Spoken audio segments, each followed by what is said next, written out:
হ্যাঁ। বের করেছো? আচ্ছা, এটা আমি পাঠিয়ে দিয়েছিলাম। আমার জীবন বাই রাজ সুন্দরী দেবী। এটা খুব ইজি ব্যাপার রয়েছে, কিছু ডাটা তোমাদের নিয়ে নিতে হবে, দেন এটা আমরা পড়ব। হুম। ফার্স্ট অফ অল, স্যার বলছি এটা কি 13টা পেজেই শেষ হয়ে যাচ্ছে? হ্যাঁ, 3 to 6 রয়েছে, 3 to 6। ওকে। ও, মানে আমি যে তুমি পুরো ডাউনলোড করেছিলাম, আমি দেখছি অনেক বড় ওইটা, তুমি তাই পুরো বলে। বইটা ডাউনলোড করে নিয়েছো? মানে ওইটাই কি সিলেবাস আছে যেটা আপনি পাঠিয়েছেন? হ্যাঁ, 3 to 6। আচ্ছা, ঠিক আছে। ওকে, চলো। ফার্স্ট তোমরা লিখবে, আমার জীবন ওয়াজ রিটিন, আমার জীবন was written and published in 2 parts.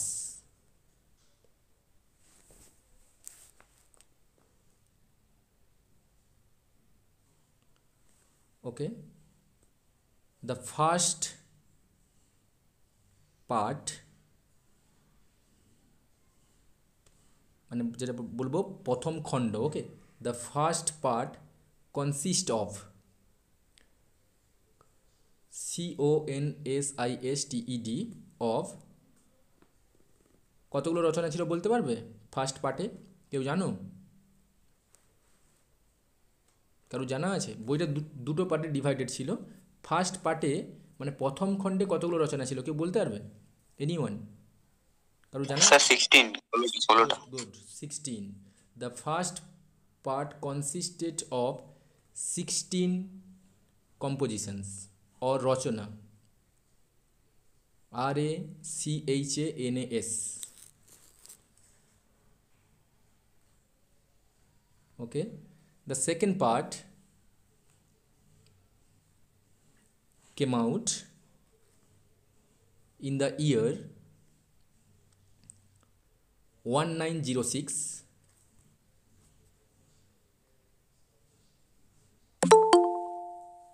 consisting of 15 compositions, 15খানা ছিল। ওকে, 15 compositions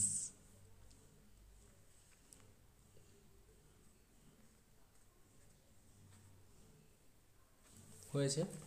এবারে তোমাকে একটু লিখতে হবে, এটা কম্পোজ, হ্যাঁ কম্পোস্ট হয়েছিল, লিখবে স্টার দিয়ে, কম্পোস্ট 1868 অ্যান্ড পাবলিশড হয়েছিল 1876। লিখেছ? বিনময় লিখেছ? কম্পোস্ট ইন 1868, পাবলিশড ইন 1876 হলো। হ্যাঁ স্যার। আর এটা জানো তো, it is the first complete autobiography in Bengali language and also written by woman. প্রথম, ওমেন। ইয়েস, প্রথম কোনো মানে বেঙ্গলি নারীর লিখা, ওকে, প্রথম অটোবায়োগ্রাফি, জীবনীধর্মী রচনা, এটা একটু জেনে রেখো। আর যার ট্রান্সলেশন পড়ছি ওটা তোমরা সবাই জানো, এনাক্সি চ্যাটার্জি, উনি ট্রান্সলেট করেছিলেন মাই লাইফ বলে, আমার জীবনকে, ওটাই রয়েছে। সো আমরা সময়ের অভাবের জন্য আমরা ঢুকে যাবো, ওকে, টেক্সটে ঢুকে যাব। তার আগে আমাকে কিছু কথা বলতে হবে, শোনো একটু ভালো করে। দেখো, এই যে আমার জীবন, যেখানে রাজসুন্দরী দেবী ওর দাসী, তিনি লিখে গেছেন একেবারে স্বাবলম্বীভাবে, একেবারে তিনি সাবলীলভাবে তিনি লিখেছেন। এবং তার 19th century বেঙ্গল, মানে lifescapes of women in 19th century, কীভাবে আজকের যদি প্যারালালে তুমি দেখো, ওই সময়ের যে মেয়েদের জীবনযাত্রা মোটেও কিন্তু একরকম ছিল না, ওকে, ডিফারেন্ট ছিল। সো সেটাকে তিনি কিন্তু আফোল্ড করেছেন ওই রচনার মধ্যে। এবং কিন্তু রাজসুন্দরী দেবী, তিনি যে বাড়িতে বিলংস করতেন সেটা কিন্তু অনেকটা আপার ক্লাস। সো সেখান থেকে তোমাকে ধরতে হবে তিনি অ্যাকচুয়ালি নিজের কথাগুলো বলতে বলতে তিনি কোন জায়গাগুলো সমাজের দিকটাতে তুলে ধরেছে, এই ব্যাপারটা তোমাকে ধরতে হবে। মানে জাস্ট কানেক্টেড ব্যাপারটা রয়েছে। তিনি নিজের লাইফে এতটা বেশি প্রবলেম্যাটিক সিচুয়েশানস ফেস করেননি, যেহেতু তিনি অনেক উঁচু তলার মানুষ ছিলেন, ওকে, উঁচু ঘরে, তাও তিনি প্রবলেমগুলো ফেস করেছেন। কিন্তু তাহলে ওনার যদি লাইফ এমন থাকে তাহলে বাকি নারীরা, বাকি মেয়েরা কেমনভাবে লাইফ লিড করতো 19 শতকে, সেটাই কিন্তু তিনি বলেছেন। কোনো না কোনো দিক থেকে সেই অ্যাঙ্গেলটা, সুতোটা গেঁথেছেন, আর সেই সুতোটা তোমাকে ধরতে হবে এই লেখার মধ্যে। ফার্স্ট অফ অল আমি একটু এটার রিডিং করার আগে আমি তোমাকে জাস্ট একটু 19 শতকের ব্যাপারখানে একটু দেখাবো লাইফে, দিলে তুমি বুঝতে পারবে। দেখো, ফার্স্ট অফ অল যেটা তোমাকে বুঝতে হবে এখানটাতে, 19 শতকের বঙ্গ নারীর জীবনচিত্র এটা কেমন ছিল। ওকে, এখন তোমরা বলছো থাকবো না কো বদ্ধ ঘরে, এরকমটা রয়েছে না? দেখো শুনে লাইনগুলো কি রয়েছে বলো তো, থাকবো না কো বদ্ধ ঘরে। নোট ঠিক জানা নেই স্যার। জানা নেই? থাকবো বদ্ধ করে দেখবো এবার জগৎটাকে, হ্যাঁ, এরকম একটা আছে। এটা এটা এখনকার নারীরা বলে, কিন্তু তখনকার নারীদের কিন্তু এই ব্যাপারটা মোটেও ছিল না।